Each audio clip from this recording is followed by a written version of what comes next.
الصحفي أشرف الريفي. أهلا بك أستاذ أشرف، لو سمحت تطلعنا على ما آخر ما أسفرت عنه الغارات الجوية لعاصفة الحزم حتى الآن. نعم، الغارات مستمرة بشكل مكثف، وهنالك إصابات قوية على معظم المعسكرات التابعة للرئيس السابق عبد الله صالح والحوثيين. هنالك ضرب مكثف، هنالك إضعاف واضح في جبهات عديدة، ما جعل هذه الجماعات تلجأ إلى طريقة أخرى في معركتها، خصوصا في المحافظات الجنوبية. بدأت تلجأ ليس عن القوات الظاهرة أو المواقع العسكرية الواضحة، إنما عن طريق خلايا سرطانية، خلايا نائمة تدخل إلى المحافظات، ومن خلالها تتحرك في تكتيك جديد حتى تتقي الضربات الجوية. يعني ليست أول مرة تقصف قاعدة الدلمي، قصفت فجر اليوم ولم تكن أول مرة. ما هو الوضع بالنسبة للقاعدة؟ هل هناك معلومات بشأن الحال فيها الآن؟ ربما هنالك معلومات أخرى أن هناك كانت محاولة إصلاحات للقاعدة ما بين الحين والآخر. كذلك أن القاعدة كانت استخدمت بعض الضربات على لنقل الأسلحة من أماكن إلى أخرى، ولذلك ظلت تحت الاستهداف المستمر.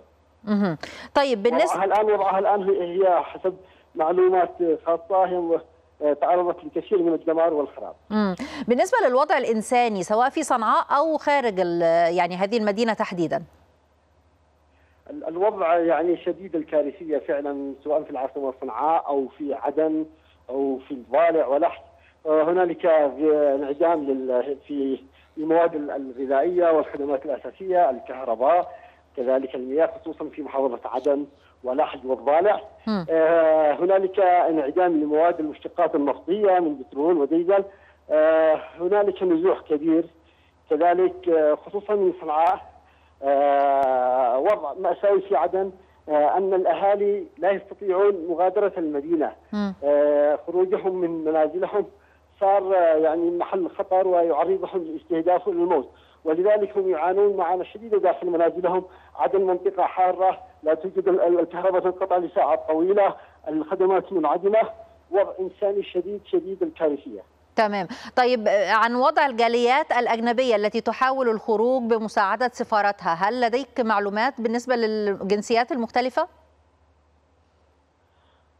هناك تنسيق، على ما أعرف هنالك تنسيق مع جهات، مع يعني مسؤولية عاصفة الحزم، وكذلك مع منظمات إنسانية، ليتم بعضهم نقلهم إلى المحافظة، إلى الحدود اليمنية برا، ومن ثم إلى إما السعودية أو سلطنة عمان، ومن ثم نقلهم جوا إلى أماكن أو إلى موطنهم. هذه التحركات هي ليست بالسهلة، لأنها تمر في مناطق مشتعلة أو محل صراع، مثلا في شبوة وغيرها. في الطريق إلى عمان ليس بالآمن، ولكن هنالك خطورة في التنقل الداخلي حتى الوصول إلى الحدود اليمنية مع الدول الأخرى. تمام. هناك يعني حديث عن إمكانية تدخل بري، أو أن هذا مطروح بدرجة أو بأخرى. حضرتك رأيك إيه في ظل الطبيعة الجغرافية للمناطق التي يتمركز فيها الحوثيون حتى خارج صنعاء، مناطق جبلية وعرة؟ يعني في رأيك حلك هذا كيف سيكون؟ ربما هذا الخيار خيار فيه من الصعوبات الكثير، يعني تضاريس جغرافية اليمن صعبة، إضافة إلى أن هنالك ربما حساسية لدى معظم اليمنيين من تواجد أي قوة خارجية داخل اليمن. لكن في بعض المناطق من الممكن أن يحدث مثل هذه الحالات، مثلا مدينة عدن، مدينة ساحلية، وممكن أن يحدث فيها مثل هذا العمل البري.